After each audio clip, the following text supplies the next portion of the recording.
We have a really big show all the way from Tucson, one of Tucson's great artists that I was pleasure to DJ for at the Arizona Hip Hop Festival Social Distance Edition. He's already sitting down with me. He's in the house. We'll get to him in 1 second. Murda D is his name to my left. We have the Hippie Life podcast coming on the show. Two great gentlemen that are bringing a lot of information to a state that has just gone recreational.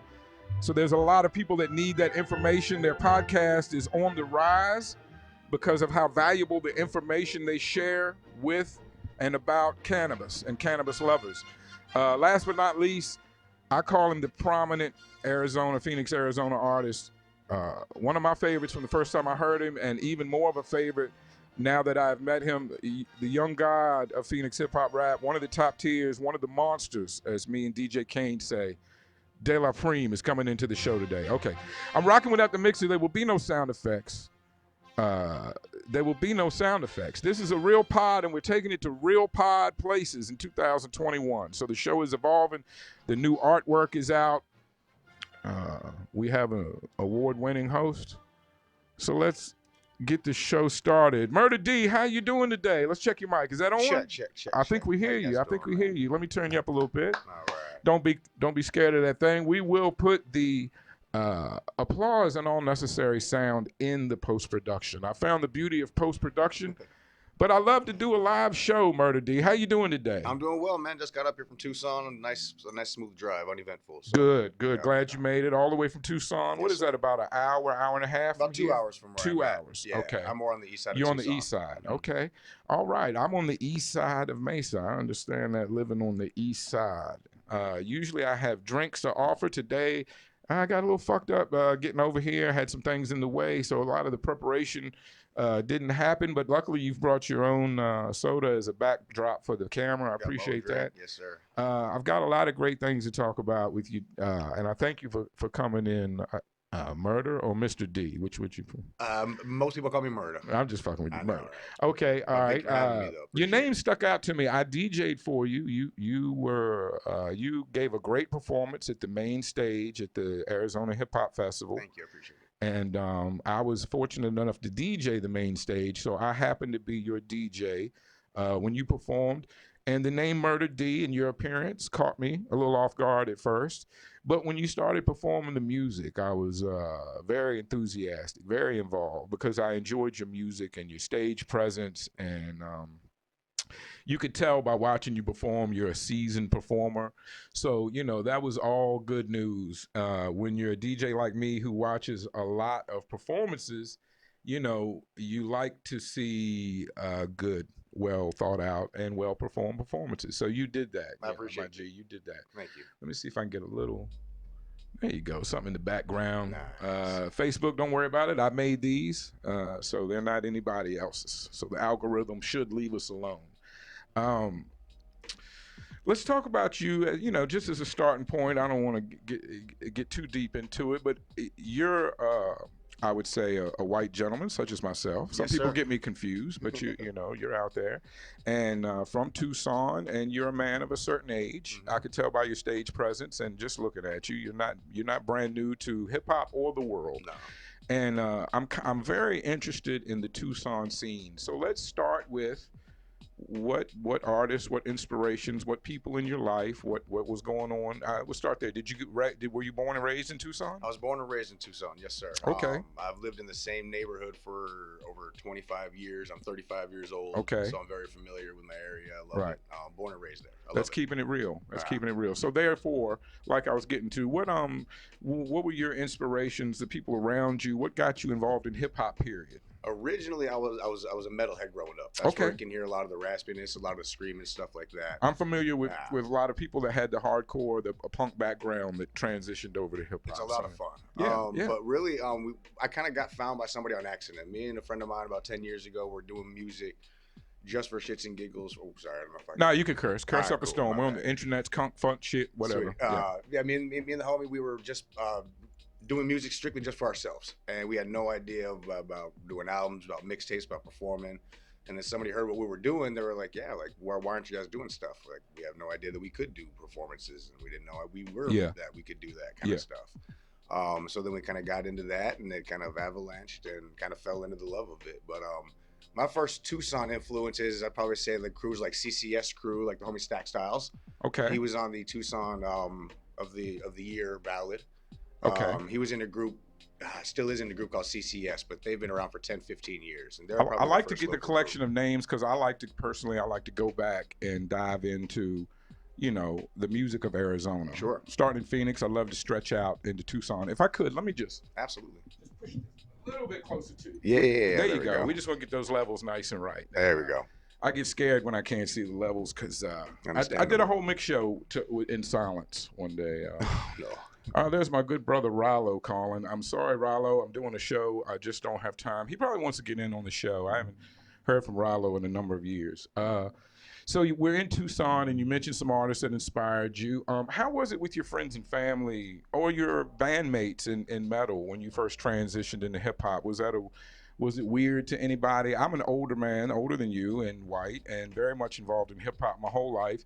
And when I got involved in hip hop, it was very strange because it was rare at the time. I actually rolled with some very well respected individuals there. So that really helped me get a foot in the door a lot. I'm not going to lie. So Good. that's one reason why Respect a lot to of them. people, yes. Yeah. So a lot of people weren't really second guessing why I'm making music. They're just more surprised of who I'm with at the moment. Like, oh wow, you're rolling with so and so. So okay, you must be legit about what you're doing and what you're talking about and your background and all that kind of stuff. Right. So that really got my foot in the door. And then once I kind of got my own foot in the door, I just created my own steam. And in 2015 is when I decided to take music seriously. I moved out to California. Out to Corona and Norco and Riverside, the Inland Empire, stuff like that. Okay. And that's when I had a good year and a half out there with my brother and sister-in-law living with them. And that's when I really decided that I wanted to push music seriously. And Cool. then I came back and really hit the Tucson scene. And that's when I really found out who the artists were and introducing myself, really going to shows and all that. Right. So. Well, that's good. I mean, that's a gem in itself to the younger artists is that, you know, you basically started from scratch, but you knew enough to immerse yourself and 100%. go to shows, introduce yourself, become you know, available and aware. So, you know. I knew the humble side of it. I knew you had to expect nothing. And if you don't go into it, I mean, I've always joked that every artist should pay $100 for a 15-minute slot and not perform. I mean, because that, like, whenever you are moving around trying to get your name out, when you are an absolute nobody, you're gonna have to cough up some money. You're gonna have to have slots that just don't happen because shows run too late, and you don't know when people go back and forth over the paying to play. I've seen a lot of artists have a problem with it. A lot of promoters don't have a problem with it. It's more like 10 years ago or 5 years ago kind of thing. I know today is definitely more of a topic. I actually spoke with some artists that were happy to pay to play because, as a lot of people in Arizona are, they move here. They're brand new. Sure. Not, you know, and so they don't have a connection. They don't have a fan base. They're starting from scriggity scratch. So they would rather go ahead, and especially if they're men of means, women of means that have some money and want to invest in their own career, they were very happy to pay for slots because, you know, the whole thing about selling tickets, they don't know anybody. Yes. How do you sell tickets when you don't have friends or family that want to come to the show? You don't have fans yet. So, and especially if you're a seasoned performer who knows that you have the faith in yourself. Like a lot of artists, they would do that and they go up on stage and they ruin their chance because it's just, they just don't have the capability to keep people's attention. But if you know that when you're on stage, you're going to captivate people.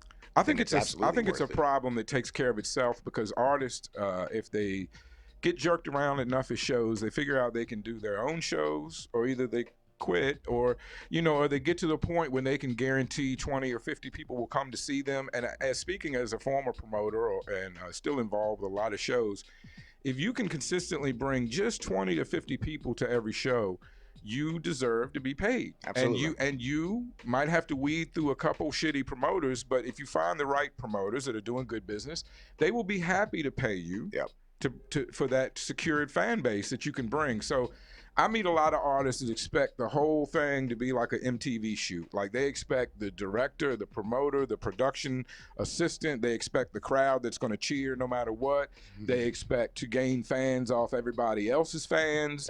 and don't really bring any fans. And it's a lot like going to a swinger party without a chick. You know, it just doesn't work. You know, you got to bring some to get some. That's what they taught me where I came from. Exactly.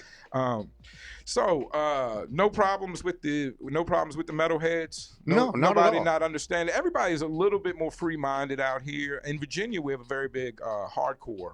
Yeah. Not as much metal, not as much rock and roll, but a very big hardcore scene that still thrives. And you know, luckily, there's always been a lot of back and forth with the same venues. So even though the music was very different, we would wind up seeing each other at the same venues that serviced a more rebellious kind of music, that kind of thing. So there was always a camaraderie. I still fucked it up. But even if the music's very different, there's still a lot shared. And with you said you came in humble. Let's speak on that, because I think that's a lot of the artists don't want to do that. Yes. And I often tell people that if rappers came into the game more like comedians, they'd be better off. Comedians know they're not going to make any money for 5 to 10 years. Yeah. Comedians know they're going to stay in shitty places and do shitty shows. And you accept that coming in, or you don't do it. Exactly. And I think there's a lot in common with hip hop there. You're going, hey, I spent the night on people's floors and couches.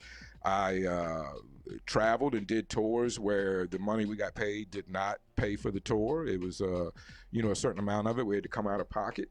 And so it's a rough game. Yes. And you need to know that and accept that and have thick skin and go into that. And I think a lot of people expect it all to happen. I don't want to be an old man and say the younger heads, but I think it's just a personality issue, or people are unaware or a little bit just unaware of the game, of what it takes and how much people have put into it that you do know their name, but you don't know the world of things they went through before you knew their name. I also think a lot of artists, their dreams of success is just jaded. They let everyone else tell you what success is. Yes. When I got into it, my goal was to perform my song once on stage.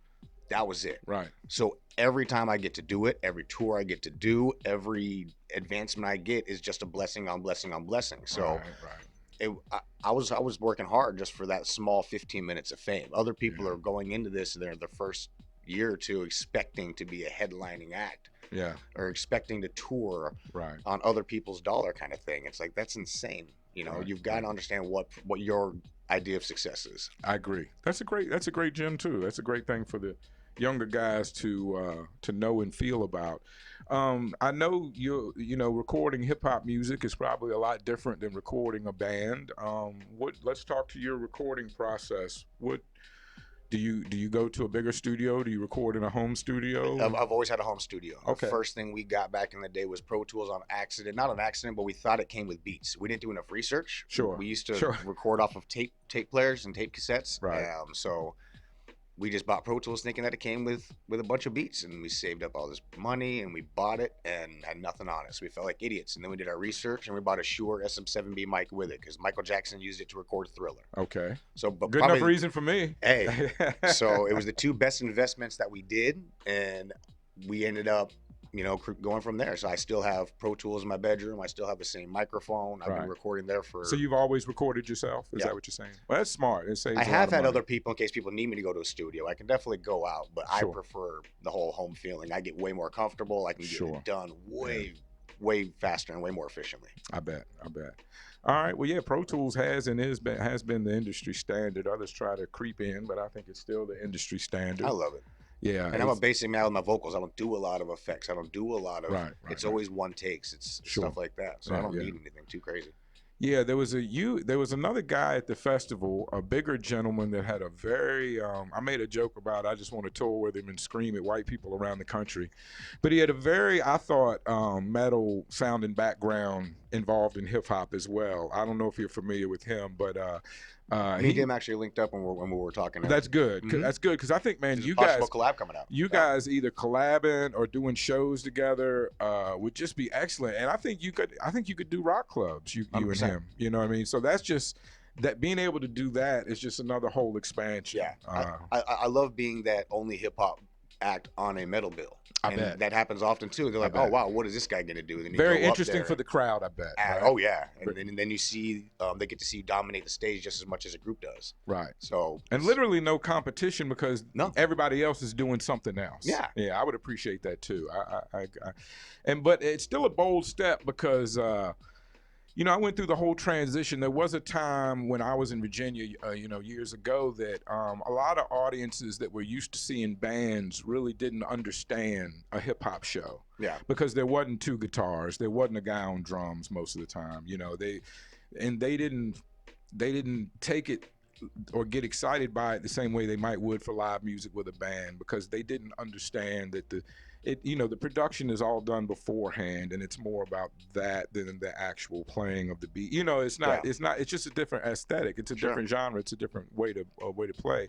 Have you ever played with a band? Oh, Hip-hop yeah. shows? You play with a band? I was in a 4-piece, 5-piece band for all of 2016. I was mainly oriented around my band. Okay. And then at the end of that, I was starting to bring Murda D way back more into the scene. Okay. And then at the end of 2016 is when me and my buddy formed a group called W. Okay. Which is what Phoenix really knows us for. We've come out here a lot with Mafia Misfits, Poisonous Logic.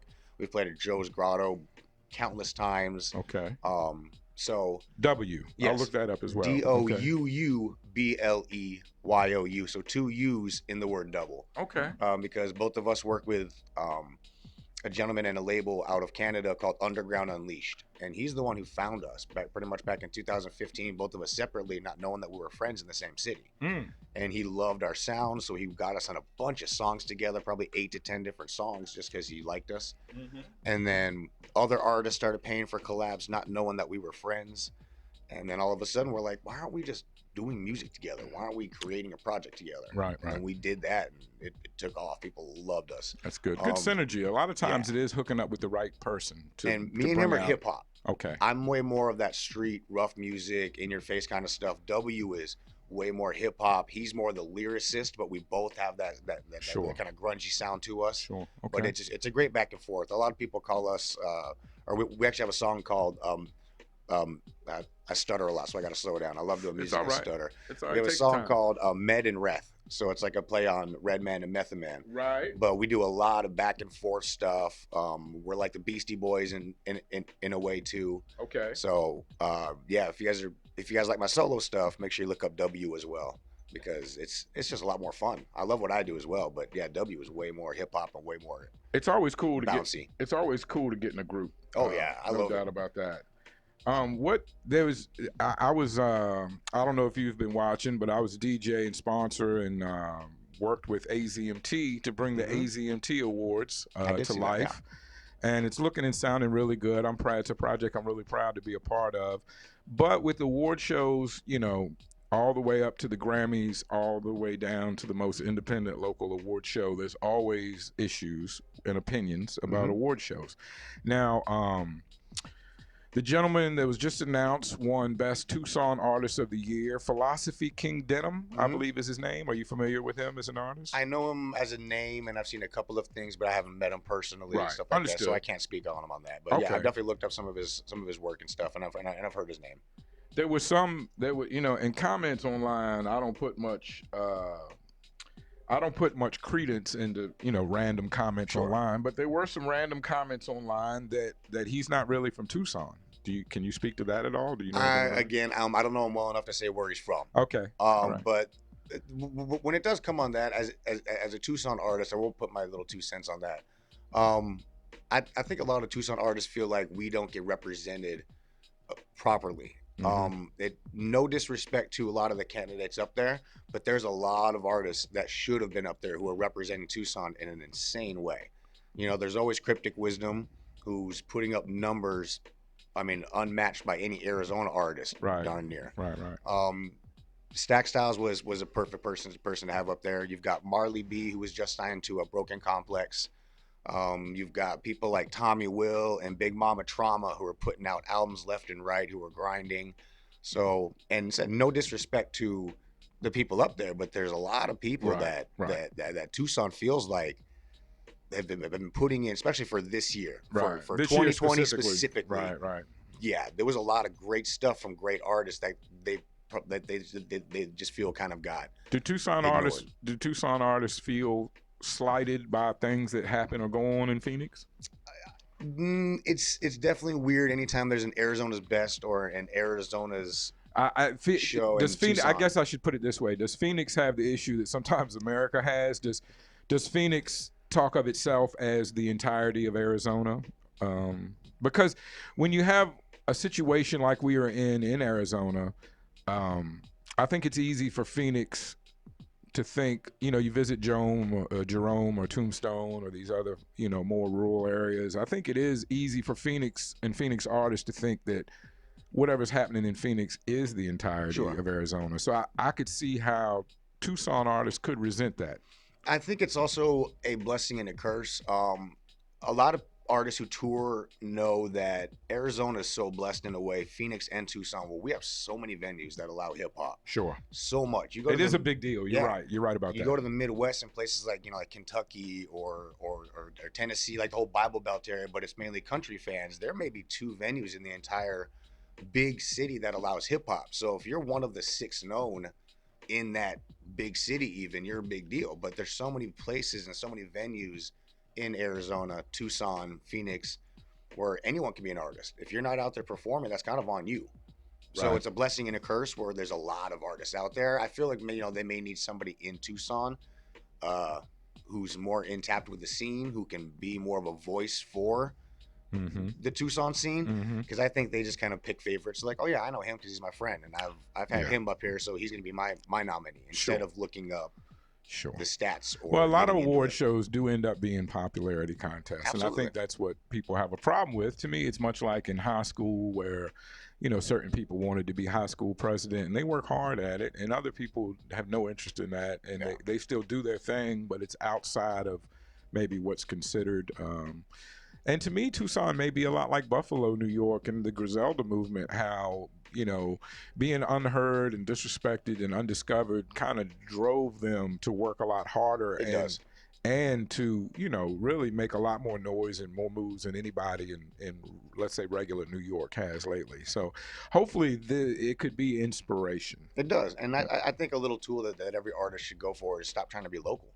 Yes. There's 49 Yes. states. There's Yes. millions of people out there. Stop focusing on the small circle that is your local hip hop scene. Right, There's a right, lot of people out there that deserve to hear your music, that Right. want to appreciate you and your hard work. So Yeah. don't care so much about making those local lists and worry about Right. getting, right. broadening out.